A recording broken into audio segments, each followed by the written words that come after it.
guys, it's Sloan. Good morning. Welcome back. I am today going to talk a little bit about a new yarn that I'm working with and a new design that I'm working on, and also a little bit about prepping for a special project with a yarn maker I've worked with a lot. So exciting stuff going on around here. I'm getting ready to go up to Napa next week to do a big photo shoot with my friend Brooke, and it's from Sincere Sheep. So I've talked some about Brooke and my work with her yarn before.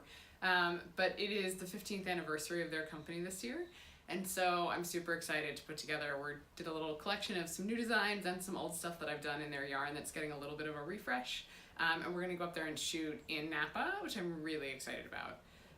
I'm from the East Coast, and when I first came to California, the first time we drove up to Napa, I was just blown away by what I was seeing. Because I'd never seen anything like, the vineyards and the mountains and that environment together. And so it has always been a place that's really moved and inspired me. And it's also a place that's super important to her and that very much inspires their yarn and the ethics of the company and the sort of theory of what they're doing. And so the chance to get up and shoot a bunch of yarns, a bunch of designs that have been really deeply inspired by her yarn and what's special about it in that environment is really exciting.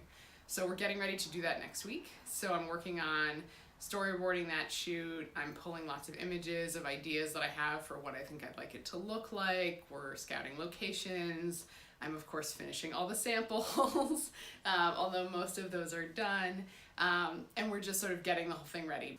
So one of the things that's been sort of interesting for me over the last few months is I've shifted from having, those of you who've been around a while know my husband has done a lot of our photography.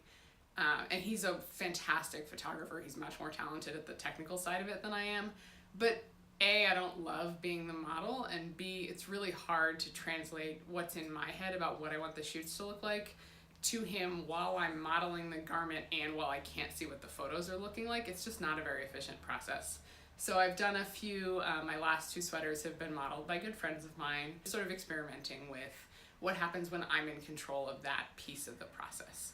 And it's been a good learning experience. I did a lot of photography earlier in life, but have not done as much technical photography with DSLRs and stuff. So it's been interesting to sort of revive that skill set and figure out, as the visual storyteller of the designs, in addition to being the, math and the mechanics behind making the ball of string into a garment, how do I add to that process, and how do I bring my vision for what these garments are in real life, in addition to just, oh, I like that stitch pattern, how do I bring that into the photography and make that real and accessible? We'll go up there next week. I'll shoot a little bit of behind the scenes so you guys can see kind of what it was like and how we did it and where we were. So I'll be able to share a little more about that in a couple weeks when we get back.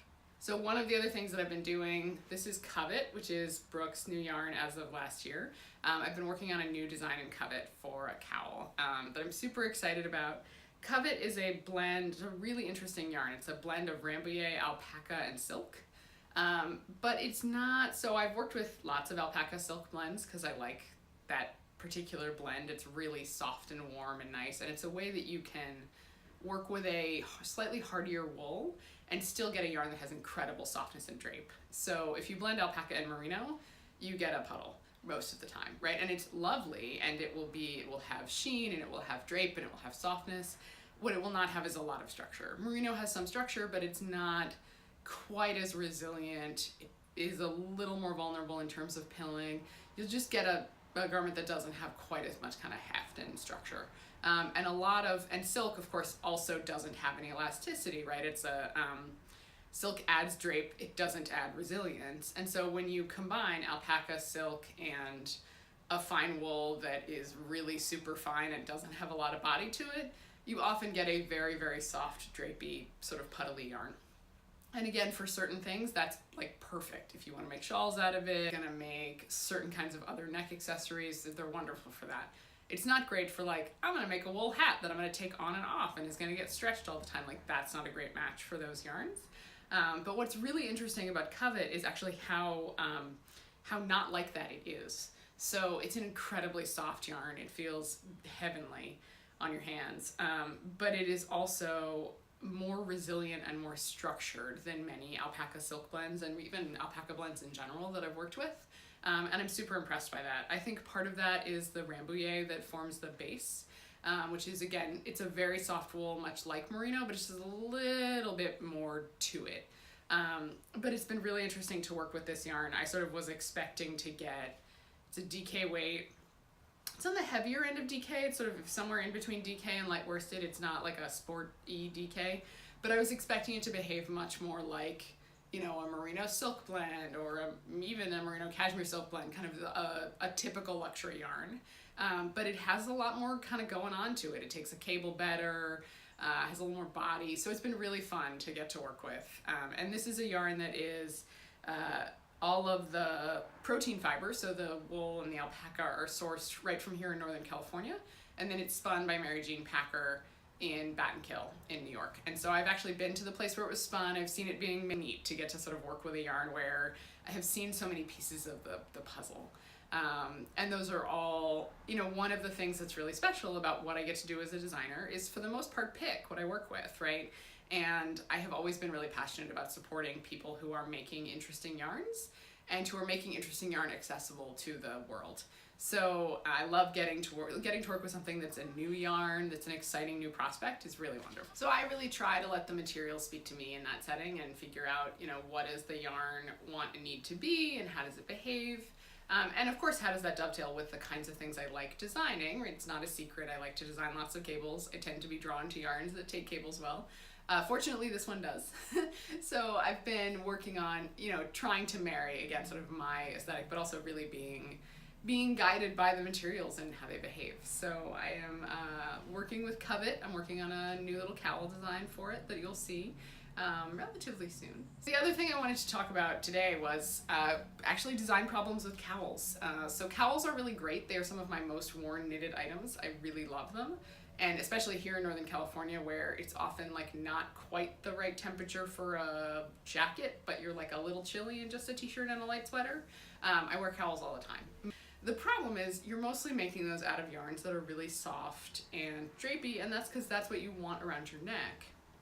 But on the other hand, it means that the thing kind of puddles around your neck. And then you're stuck a little bit with this, like, how do I make the stitch patterning show up, right? We've talked a little bit about kind of showing your work, and how one of the things that's nice when you do something that's like relatively involved from a knitting perspective is that it's done in a way that that work and that stitch patterning is visible to the world.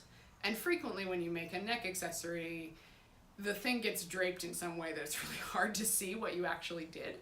So one of the things that I struggle a little bit with, particularly in sort of small scale things, is, you know, if I make a hat or make a sweater, you've got a big canvas for, you know, does the stitch pattern move? Do the cables converge? Do they repeat in an interesting way? You know, there's a big obvious canvas to see that. And it's really clear and transparent, and you've got your body also shapes it, right? If I am talking about what goes on the back of a sweater, my back is going to hold the sweater in a way that you can clearly see the stitch patterning and the overall effect that comes from it, because it's suspended on my body, like really just like a beautiful canvas for cables. Look at many of the Great Nora Gone cabled sweaters, you'll sort of see this, where she's used the canvas of a sweater body to really draw with cables in a really fascinating way. So her stag head sweater, which I'll link in the comments, which is super famous, is a really good example of that, right? It's almost like a pillow, right? It's like sort of, you have a big rectangle and you can put whatever you want in it. Cowls are not like that, right? Because they're small, and again, because they fold. So the challenge is always to figure out, like, how do you use stitch patterning in a way that's going to be visible and also still wearable and functional in the garment. It's not going to disappear as soon as you put it on your neck. So my advice in that situation, and the thing I'm sort of trying to do with this one, is figure out how you can use stitch patterning as a textural element. So that might mean that there's a little less, they're sort of less involved in terms of how the things relate to each other, but that there's an overall texture.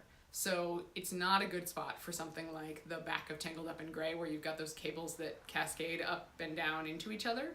You can do that, but the odds are that the cowl's gonna fold in some way that you're not gonna see that, and then it's just gonna kind of look like ribbing, right? So the challenge is to figure out a way to use cables that are closely spaced enough together that they form a kind of all over texture.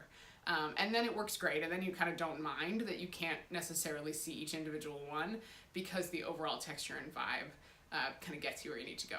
The other way I have tried to solve this design problem in the past is by turning the cowl on its side. So we've talked about how I have like attention issues with circular knitting for big things that are knit in the round. I knit a lot of cowls back and forth and seam them. Again, because the rows are shorter and because that gives you a different kind of canvas to do with the stitch patterning. So Mount Woodring, the cowl that I did last year as part of my book, that's another example of a cabled cowl that's knit sideways and seamed. And you still get, you know, lovely drape, and there you're sort of using the puddling effect of that yarn, which is a wool alpaca silk blend, to kind of make it work. It creates this interesting folded texture, but turning the cables in that direction gives you a better chance to be able to see kind of any linearity in the pattern. So I think those are both good options for ways to try to make cables and cowls work. I think you can also do something where you have, you know, a clear transition between a cabled stitch or a textured stitch and a stockinette or reverse stockinette background. That can also work well. There's a new Bristol Ivy cowl out that she did that has, you know, kind of the cables cascade up one side and then the rest is reverse stockinette and the same thing on the back. That kind of thing I think can give you some interesting movement. It gives you a chance to see the stitch patterning. Emily Green's cowl Rift, which she just did for Lane, which just came out as an individual pattern, which I love, and got to see a lot of while it was in progress, which is great, is another example of kind of cables as texture, which I think works really well. There she's got that clear diagonal pattern. Emily loves diagonal lines, and that's a motif that she's used a lot. So it's a similar motif to what you see on her Divide sweater or her Divide hat, but she's made that pattern work sort of as a textural element. So if you look at lens photos, the cowl is double wrapped around the beautiful woman who's wearing it, and you kind of just get the hint of what the cables are doing. So she has some photos on Instagram where you can see the full effect of what the cable pattern looked like stretched out, but then when you wear it, it just creates this kind of interesting soothing texture altogether. So those are a few thoughts on using cables and cowls, which is sort of a tricky design problem, and on Covet, which is a yarn I'm super psyched about. So I'm working on those. And then we'll be, like I said, we're heading up to Napa next week to do this shoot, and we'll have some sort of photos and video along the way, think about how that's going. And I'll be back a little bit later this week with sort of a quick hit on one of, again, my favorite topics about seams and seamlessness. So that's it for me now. You can find me on Ravelry and Instagram at skrosenthal. You can find me on the web at sloanerosenthalknits.com. We're still working on the redesign, but it'll be up soon. Or you can hit me up by email at hello@sloanerosenthalknits.com. Talk to you soon.